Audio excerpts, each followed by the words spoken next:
Muchos la toman por una notable entrevista. Sin embargo, Baraguá no fue ese solo hecho. La protesta mambisa contra la capitulación del Sanjón, más allá de lo que refiere la tradición, trasciende los límites de un día en el calendario, un lugar en el oriente de Cuba o la intransigencia de un hombre. Es esos momentos difíciles donde se definen pueblos y hombres. Guarde usted ese documento. No queremos saber nada de él. Entonces, no nos entendemos. No nos entendemos. No. No nos entendemos.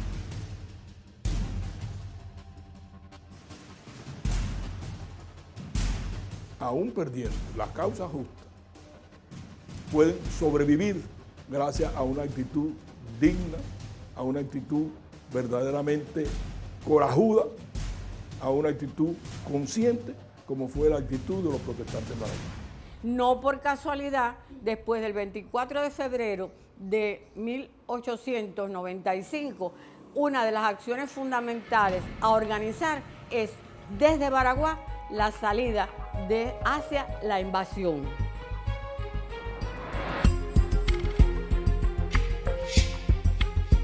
Un conjunto de sucesos relacionados y complejos nos ubican al final de la Guerra de los 10 años, periodo ampliamente estudiado por el periodista Joel Morló Mercaderes. España se ve obligada a dar un paso trascendental que fue traer como comandante en jefe a Arsenio Martínez Campos. Pero Arsenio Martínez Campos viene primero para hacer una diarquía con el capitán general Joaquín Jovellar, pero sobre todo para contener y derrotar la insurrección. Realmente la guerra está, digamos, en una condición de crear un armisticio para recuperar fuerzas, pero no para solucionar los problemas sociales que ella lleva y que ella motiva. Hay un reconocimiento general de que España está extenuada. España no tiene finanzas para enfrentar la guerra. Los 20.000 hombres, en definitiva, durante los 14 o 15 meses que separan hasta el pacto de Sanjón, se han consumido y se han diseminado por todo el territorio, de manera que no van a ser un refuerzo significativo para darle un giro a la guerra, ya en el año 78. El Archivo Histórico Provincial atesora algunos de los documentos más valiosos de la etapa de la Guerra Grande, cuando Santiago era epicentro de Oriente. La doctora Olga Portuondo conoce a sus años cada legajo de este repositorio. En las actas capitulares tiene evidencias que sustentan sus ideas sobre los días del Sanjón. En su búsqueda, se detiene en el documento que da fe de los preparativos para atender con honores la llegada del pacificador Arsenio Martínez Campos por el círculo español de esta ciudad. Yo quiero subrayar el hecho de que el llamado pacificador Martínez Campos no es el responsable, digamos, de que se llegara a la firma de acuerdos de paz en nuestro país después de prácticamente 10 años de lucha. La historiadora considera que existen otros detonantes y sucesos internacionales que repercuten en el desenlace de la guerra en la isla. España ha consolidado la monarquía borbónica con el joven hijo de Isabel II, quien logra una estabilidad institucional y nuevos lazos con Europa. Su política hacia Cuba tiene otras perspectivas, mientras Estados Unidos juega sus cartas, pone sus trabas y espera pacientemente. Ha tratado de influir en principio sobre los estados latinoamericanos para que no reconozcan la beligerancia y mucho menos al gobierno de la República en armas. Un mensaje del cónsul español en Nassau con fecha 1877 al gobernador de la isla informa sobre la presencia de un vapor sospechoso y la Premio Nacional de Ciencias Sociales se detiene en él. En el entramado no se pueden obviar el papel de las expediciones para el apoyo y de la migración, que se encuentra dividida. Esto lleva a una confrontación entre aldamistas y los quesadistas, que durante muchos años se mantiene y que hace crisis en la década de los años 74, 75. La migración había sido dividida intencionalmente. Y además se había trabajado para que no llegaran expediciones, para no reunir dinero. Al punto que determina el hecho de que prácticamente no se envíen, y no, con el apoyo, por supuesto, de los norteamericanos que continuamente están descubriendo las acciones de organización de expediciones para enriquecer en hombres y armas la insurrección.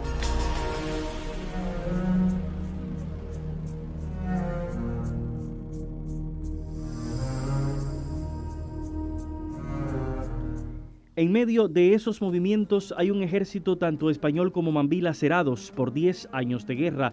Sin embargo, no se han cumplido los propósitos esenciales de los cubanos alzados. Todavía hay movimientos de esclavos en la isla y esta, como muchas otras misivas, lo confirman. Entre esos insurrectos que se resisten está Antonio Maceo. Este anillo masón y muchos objetos de la colección del Bacardí nos ofrecen un perfil de este estratega de la guerra. Más cercano aún lo tenemos con Manuel Fernández Carcassés, quien mereció recientemente el premio de la crítica histórica. Antonio Maceo fue el hombre que aprovechó los inicios del año 1878 para obtener sonadas victorias contra las armas españolas en San Ulpiano, en Juan Mulato. No podía entender que un grupo de cubanos, traicionando el ideal de independencia y de abolición de la esclavitud, se plegaran finalmente a la solicitud de paz que les ofrecía Martínez Campos. Y Maceo es un hombre que vive todas las etapas de la guerra. Es un hombre que nace al movimiento independentista desde abajo. Se forma militarmente con Gómez en la campaña de Guantánamo. Pero sobre todo es un hombre de características excepcionales. La inteligencia, no solo militar, sino en la propia formación de su personalidad. Por eso es que Maceo, a sabiendas de que no era un hecho que podía hacer él solo, realiza primero que todo una labor de cohesión de sus jefes subalternos. Y segundo, busca la adhesión y la cohesión de los mayores generales que representaban cada territorio de la zona oriental.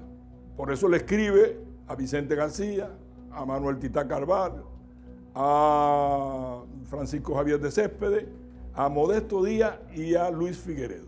El mantenimiento de la esclavitud determina también diferencias estamentales aún entre los hombres libres de color, de forma tal que Maceo sabe, porque representa ya no solamente el hombre que lleva el arma, es el hombre que piensa según su clase y la está representando en la protesta de Baraguá, pero es también el hombre que sabe por estrategia que para poder triunfar hay que conquistar el occidente. El principal obstáculo que se encuentra en el camino es el desánimo.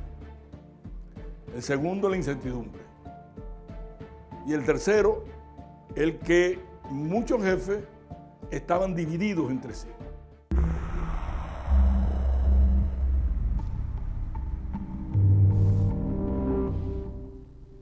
Entre conflictos, tensiones y contrariedades se mueve Antonio Maceo para lograr sus propósitos. Pero no es el único en acto de protesta. Llegamos así a Las Tunas, territorio de Vicente García, un nombre que se debate entre batallas legendarias y sediciones en años precedentes. Sin embargo, su postura ante el Zanjón es imprescindible para definir su valía. Y Vicente García no está de acuerdo con lo que Martínez Campos le propone, terminar la guerra, que Cuba seguiría siendo colonia de España y no habría abolición de la esclavitud.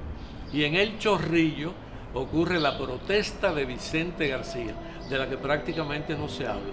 El día de la protesta de Baraguá, Vicente García estaba muy cerca, escondido en un montecito con una tropa, porque se pensaba que Martínez Campos iba a ir a asesinar a Maceo.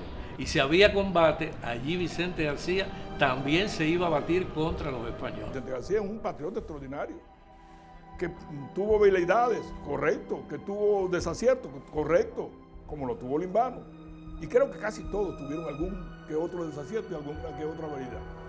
Pero bueno, en sentido general, algunos fueron más coherentes. Al día siguiente de la protesta que pasó, se reúnen las tropas, se reúne el pueblo allí y deciden que Antonio Maceo, como se va de Cuba, entregue el mando militar. ¿A quién? A Vicente García. Se elige un nuevo presidente de la República y Vicente García queda al mando de todos los ejércitos de Cuba.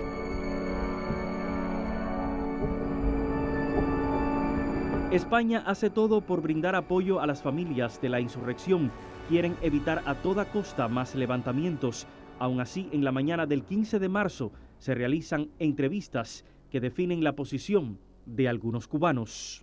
Todo ese grupo, con Maceo al frente, estaba representando las clases más humildes de la sociedad. Es un movimiento que se gestó y se desarrolló a partir del cálculo de que era posible todavía derrotar a España, salvando las debilidades propias y explotando las debilidades del contrario.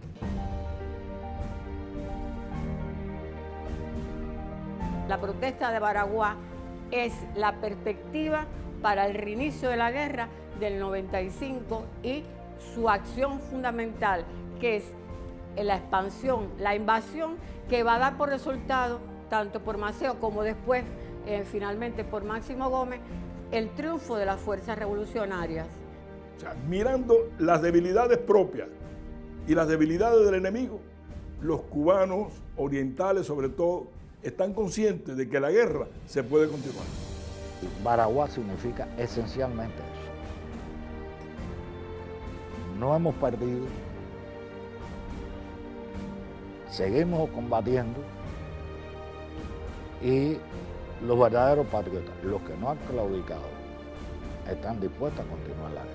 Baraguá fue una obra colectiva que tuvo un alma, que tuvo un corazón, Antonio Maceo, pero junto a él hubo una lista de oficiales y de soldados a las cuales la patria tiene que reverenciar también. Desde Santiago de Cuba, Dairon Changarrams, Sistema Informativo de la Televisión Cubana.